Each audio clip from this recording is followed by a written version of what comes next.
People that abuse others almost always have a dominant masculine expression. Their dominant way of dealing with stress and unhealed wounds is through external action and projection, through and in the physical world. Because masculine energy is the energy of action or doing and interpreting in and through the physical world. When the way it's reflected to us is through the harm of children. The abuser has a very unhealed inner child that they're not willing to acknowledge, while at the same time, their soul really wants them to acknowledge and see their childhood wounds and to finally feel and express them and to love that little child version of them. This reflection causes them to feel drawn to wounded, vulnerable children because those children will reflect their wounded, vulnerable child inside. This starts as a simple magnetism, but if they don't see what those vulnerable children are reflecting to them at the point that it's just a magnetism, they will begin to have compulsion for connecting with that child. At first, it can be a compulsion to help them, but if they still don't see the soul message, eventually it will evolve in ways that most commonly mirrors their own abuse or is in similar energy to it. This was a big message for awakening world healers. Greetings, love magnets. I had to share this message with you guys. This is a clip from the Elemental Soul. It's a clip from a video called The Energetic Path to Becoming an Abuser. I had to share this.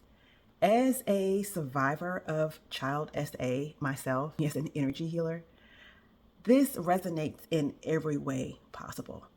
2025 has been a huge year when it comes to this topic. We've had, the Epstein files and the Diddy trial that has many triggered, and understandably so, but the elemental soul is activated.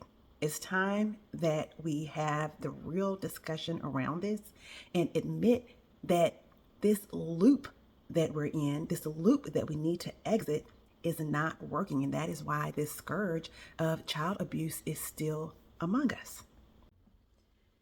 As much as we want to stop child abuse, in reality, what we do is shame, turn away, otherize, and punish.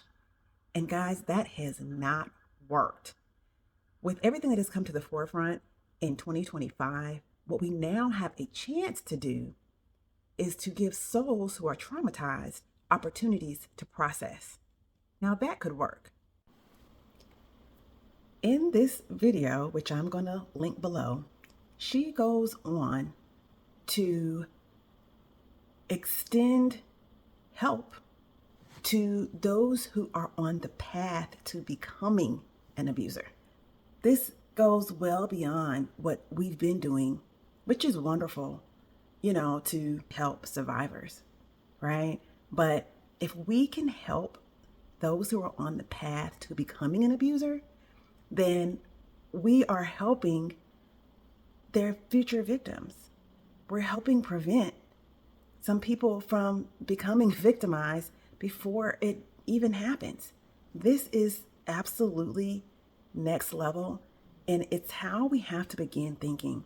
Guys, we have to begin to expand our hearts to include compassion for those who are on the path to becoming an abuser. See, we don't get to become architects of new earth with old, antiquated ideas and perspectives, unhealed perspectives, and hatred in our hearts for those who are on the path to becoming abusers. When we turn our backs on them, we turn our backs on their future victims. So I had to share this with you guys.